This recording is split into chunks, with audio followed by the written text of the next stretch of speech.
Good morning students. आज के video lecture का हमारा टॉपिक है एयर पोल्यूशन, जिसमें हम पढ़ेंगे अबाउट दी पोल्यूटेंट्स। पोल्यूटेंट्स वो कंपोनेंट्स या वो चीज़ें होती है जिसकी वजह से पोल्यूशन हो रहा है। तो सबसे 5 मेजर पोल्यूटेंट्स को हमने अलग अलग कैटेगरीज में रखा है, जिसमें सबसे इम्पॉर्टेंट है फर्स्ट कार्बन मोनोऑक्साइड, सेकेंड है सल्फर डाइऑक्साइड, तीसरा है नाइट्रोजन डाइऑक्साइड, चौथा है पार्टिकुलेट मैटर और लास्ट जो है वो है ग्राउंड लेवल ओजोन। अब इनका डिटेल हम देखेंगे। तो सबसे पहला जो है वो है कार्बन मोनोऑक्साइड, यानी कि सीधे रूप में अगर देखें तो सबसे इम्पॉर्टेंट पोल्यूटेंट्स या मेजर पोल्यूटेंट जो कि एयर पोल्यूशन के लिए रेस्पॉन्सिबल है वो है कार्बन मोनोऑक्साइड। तो कार्बन मोनोऑक्साइड एक तरह से कलरलेस, यानी कि जिसका कोई कलर नहीं है, ऑर्डरलेस, जिसका कोई ऑर्डर नहीं है। और ये कैसे बनती है? एक तरह की गैस है ये, और ये बनती कैसे है? Incomplete combustion of carbon containing material, यानी कि जितने भी कार्बन से बने हुए मटेरियल हैं उसके अधूरे जलने से, यानी कि इनकम्प्लीट बर्निंग हो रहा है, जिसकी वजह से जो धुआं निकलता है उससे क्या रिलीज़ होता है? कार्बन मोनोऑक्साइड रिलीज़ होता है। जैसे कि ऑटोमोबाइल से इसका रिलीज़ होता है, इंडस्ट्रीज जितनी भी प्रोसेस है उनकी जो बर्निंग प्रोसेस है उसके अंदर से रिलीज़ होता है। और इसके अलावा हीटिंग फैसिलिटीज़ एंड इंसिनरेटर्स से भी ये कार्बन मोनोऑक्साइड रिलीज़ होती है। दूसरा देखा गया है कि जितने भी अर्बन एरियाज़, यानी कि जो शहरों में ऑटोमोबाइल से जहाँ ट्रैफिक बहुत ज़्यादा है, तो एक ऑटोमोबाइल भी एक बहुत बड़ा रीज़न है जो कि रिलीज़ करता है कार्बन मोनोऑक्साइड। तो जितना ज़्यादा ट्रैफिक होगा उतना ज़्यादा एनवायरनमेंट में क्या होगा? कार्बन मोनोऑक्साइड का रिलीज़ होगा और कार्बन मोनोऑक्साइड पोल्यूशन वहाँ पर देखा जाएगा। कार्बन मोनोऑक्साइड का इफ़ेक्ट क्या होता है हमारी हेल्थ पे? तो कार्बन मोनोऑक्साइड जो है वो बहुत ही ज़्यादा पॉइजनस और एक जहरीली गैस है। और ये किस तरह से हमें नुकसान पहुंचाती है? तो ये देखा गया है कि जैसे कि हमारी बॉडी के अंदर आप जानते हैं कि रेड ब्लड सेल्स पाई जाती है, जिसको हम कहते हैं आरबीसी। और आरबीसी के अंदर क्या पाया जाता है? हीमोग्लोबिन पाया जाता है। तो हीमोग्लोबिन वो प्रोटीन है जो कि ऑक्सीजन को हमारी बॉडी के अंदर कैरी करता है। एक तरह से ये व्हीकल है और ऑक्सीजन को हमारी शरीर के हर पार्ट में पहुंचाता है। लेकिन देखा गया कि जैसे ही कार्बन मोनोऑक्साइड शरीर के अंदर एंटर होती है तो इसकी जो एफिनिटी हीमोग्लोबिन से कंबाइन करने की, यानी कि हीमोग्लोबिन से जुड़ने की जो उसकी क्षमता है वो लगभग 240 से 270 टाइम ज़्यादा है ऑक्सीजन के कंपेयर में। तो इसकी वजह से क्या होता है कि ऑक्सीजन हीमोग्लोबिन से कंबाइन नहीं कर पाता है और उसकी जगह फटाफट कार्बन मोनोऑक्साइड क्या करती है? हीमोग्लोबिन से बाइंड कर लेती है और उसके थ्रू बॉडी के अंदर फैलने लगती है। तो इस तरह से पूरी शरीर के अंदर क्या होता है? कार्बन मोनोऑक्साइड पॉइजनिंग होने लगती है। दूसरी बात देखी गई है कि इस तरह से क्या होता है कि जो ब्लड की ऑक्सीजन कैरिंग कैपेसिटी है वो रिड्यूस हो जाती है, क्योंकि ऑक्सीजन उससे कंबाइन नहीं हो रही है। तो इसकी वजह से जो हमारा दिमाग है, हमारा हार्ट है और बॉडी शरीर के दूसरे अंग ऑर्गन्स हैं उसके अंदर ऑक्सीजन का अभाव होने लगता है, कमी होने लगती है और उन ऑर्गन्स को फेल होने की चांसेस बढ़ जाते हैं। और धीरे धीरे हेडेक, थकान और दूसरी प्रॉब्लम्स होने के बाद ये फाइनली इंसान को कम्प्लीटली मार सकता है और उसकी डेथ का रीज़न बन सकता है। दूसरा इम्पोर्टेंट पॉल्यूटेंट है सल्फ़र डाइऑक्साइड। तो सल्फ़र डाइऑक्साइड जो है वो एयर के अंदर कई फॉर्म्स में मिलती है, जैसे कि H2S के फॉर्म में, H2SO4 के फॉर्म में और कई तरह की सल्फेट सॉल्ट्स के रूप में।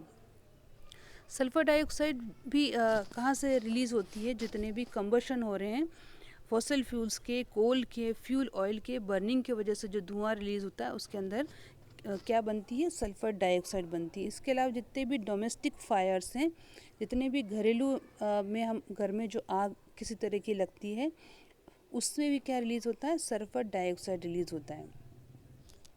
एसिड एरोसोल, एसिड एरोसोल जो सल्फरिक एसिड जो आपने सुना होगा, एक बहुत ही हार्मफुल स्ट्रॉन्ग एसिड है।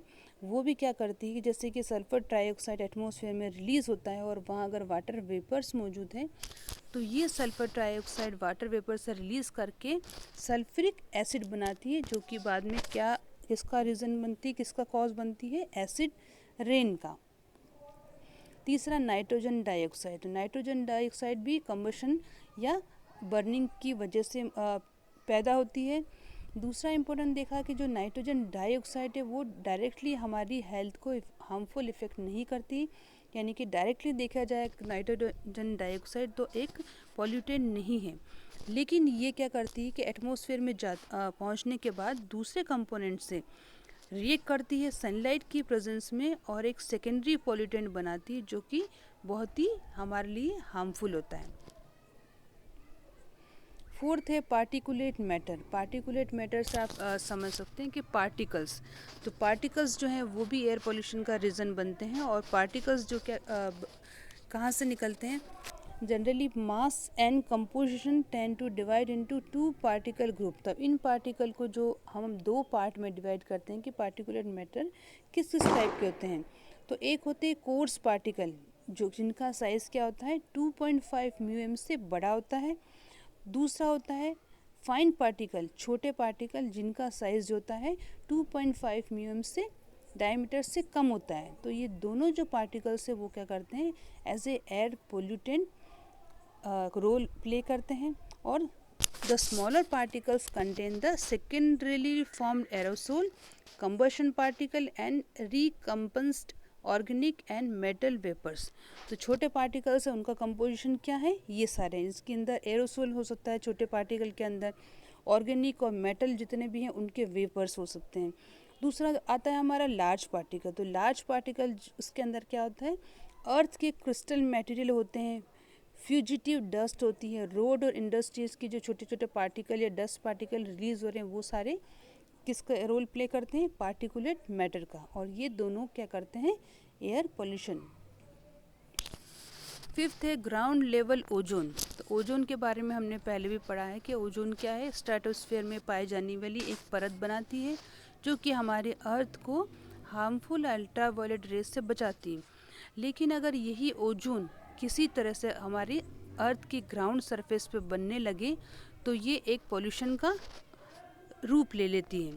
और हाई लेवल अगर हमारे अर्थ सरफेस पे पाया जा रहा है तो ये हमें सांस लेने में दिक्कत कर सकती है, लंग के फंक्शन को नुकसान पहुंचा सकती है और अस्थमा जैसी कंडीशन इंसान के अंदर आ सकती है। तो ये ओजोन हमारी इस अर्थ पे बनती कैसे है, तो this is formed when pollutants such as nitrogen oxide and volatile organic compound react in sunlight. तो इस तरह से कुछ पोल्यूटेंट जो कि नाइट्रोजन ऑक्साइड से बने और वोलेटाइल कंपाउंड आपस में रिएक्ट करते हैं तो ओजोन का निर्माण होता है। ओजोन लेवल अगर दूसरी तरह से देखे जाएँ तो हमारी जो क्रॉप है उसको भी बहुत हार्मफुल इफ़ेक्ट कॉज करती है, जितनी भी वेजिटेशन है पेड़ पौधे उनको भी नुकसान पहुंचाती है। सेकेंडरीली ओजोन जो है एक पावरफुल ग्रीन हाउस गैस है जो कि किस में कंट्रीब्यूट करती है, ग्लोबल वार्मिंग में। तो ग्रीन हाउस गैस होने की वजह से ये क्या करती है, हमारी अर्थ का टेम्परेचर बढ़ाती है, जिसकी वजह से क्या होता है, ग्लोबल वार्मिंग, अर्थ का टेम्परेचर बढ़ रहा है, जिसकी वजह से कई सारे कंसिक्वेंसेस हमने देखे जो कि लास्ट वीडियो लेक्चर में हम ऑलरेडी पढ़ चुके हैं। अब देखा जाए कि जो हमने ये 5 चीज़ें पढ़ी है वो सारे मिलकर एक बहुत ही हार्मफुल पॉल्यूटेंट बनाती जिसको हम कहते हैं स्मोक, SMOG। अब स्मोक क्या होता है, तो smoke is made up of mixture of those pollutants in the atmosphere. तो इन सारे जो पॉल्यूटेंट जो हम पिछले पढ़ चुके हैं उनका एक मिक्सचर यानी कि आपस में रिएक्ट करके एक हार्मफुल केमिकल बनाते हैं बहुत ही ज़्यादा, उसको हम कहते हैं स्मोक। और स्मोक जो है वो किससे मिलके बना है, 2 वर्ड से, जिसमें है स्मोक और फोग। इस तरह से हम देखे जाएं तो स्मोक जो होती है 2 टाइप की होती है। फर्स्ट होती है रिड्यूसिंग स्मोक और दूसरी होती है फोटोकेमिकल स्मोक। तो रिड्यूसिंग स्मोक किसको कहते हैं, इसके अंदर होता है सल्फर डाइऑक्साइड और पार्टिकुलेट मैटर होते हैं। और दूसरी जो होती है हमारी फोटोकेमिकल स्मोक, जिसके अंदर क्या पाया जाता है, ओजोन और अदर ऑक्सीडेंट्स मिलके क्या बनाते हैं, फोटोकेमिकल स्मोक बनाते हैं। तो ये दोनों ही स्मोक जो है बहुत ही ज़्यादा हार्मफुल और पॉइजनस एयर पॉल्यूटेंट हैं। इसी तरह से और दूसरे पॉल्यूटेंट की, अदर पॉल्यूटेंट की बात करें इन जनरल तो कार्बन डाइऑक्साइड की बात कर सकते हैं। तो जनरली कार्बन डाइऑक्साइड को हम एयर पॉल्यूटेंट का नाम नहीं देते हैं, लेकिन अगर ये बहुत ही एक्सेस मात्रा में अगर रिलीज़ हो जाए तो एक तरह से ये एटमॉस्फेयर को नुकसान कर सकती हैं। दूसरी इम्पोर्टेंट बात कि अगर कार्बन डाइऑक्साइड कंसनट्रेशन अगर बहुत ज़्यादा मात्रा में बढ़ जाए, नॉर्मल से ज़्यादा, तो ये क्या कॉज करती है, ग्रीन हाउस इफेक्ट कॉज करती है, जिसकी वजह से ग्लोबल वार्मिंग का इफेक्ट हमने देखा है। वोलेटाइल ऑर्गेनिक कंपाउंड, तो वोलेटाइल ऑर्गेनिक कंपाउंड जितने भी हैं, तो वोलेटाइल को उनको हमने सेपरेट कैटेगरी में डिफाइन किया। जैसे कि इसमें हमने देखा वोलेटाइल में मीथेन जो है और नॉन मीथेन कंपाउंड, जिसमें मीथेन पाई जाती है। तो जिसमें मीथेन है, तो मीथेन हमने पहले भी देखा था कि extremely efficient green house gas है। तो मीथेन क्या कॉज करेगी, ग्रीन हाउस गैस होने की वजह से ग्लोबल वार्मिंग को बढ़ाएगी। और दूसरे जो नॉन मीथेन कंपाउंड है, वो उसमें आते हैं हमारे जितने भी एरोमेटिक कंपाउंड हैं, जैसे कि बेंजीन है, टोल्यून है और जाइलिन। तो ये सारे जो कंपाउंड है वो हाईली कार्सिनोजेनिक है, यानी कि जो क्या करते हैं, हमारी शरीर के अंदर कैंसर कॉज करते हैं, ब्लड कैंसर कॉज करते हैं, अगर बहुत लंबे टाइम तक हम इनके एक्सपोजर में रहें, इनके साथ में रहें। तो दूसरे जो पॉल्यूटेंट आते हैं वो टॉक्सिक मेटल। तो कौन कौन से ऐसे मेटल हैं जो कि पॉइजनस हैं, टॉक्सिक है हमारे लिए? तो इसमें जो 3 मोस्ट इम्पोर्टेंट है वो है लेड, कैडमियम और कॉपर। तो ये सारे जो मेटल है वो कहाँ पर बनते हैं, जो फैक्ट्रीज़ हैं उसके अंदर बनते हैं, और वहाँ पे काम करने वाले जो लोग हैं वो इनके डायरेक्ट एक्सपोजर में आते हैं और उनको ये क्या करते हैं, हेल्थ पे हार्मफुल इफ़ेक्ट डालते हैं। इसके अलावा जो अलग पॉल्यूटेंट्स हैं वो है क्लोरोफ्लोरोकार्बन्स, जो कि ओजोन को डेप्लीट करते हैं, और तीसरा है पेन, जिसका है दूसरा जो है पेन, जिसका फुल फॉर्म है peroxy acetyl nitrate. So that's all for the today's lecture about the pollutants. Thank you so much.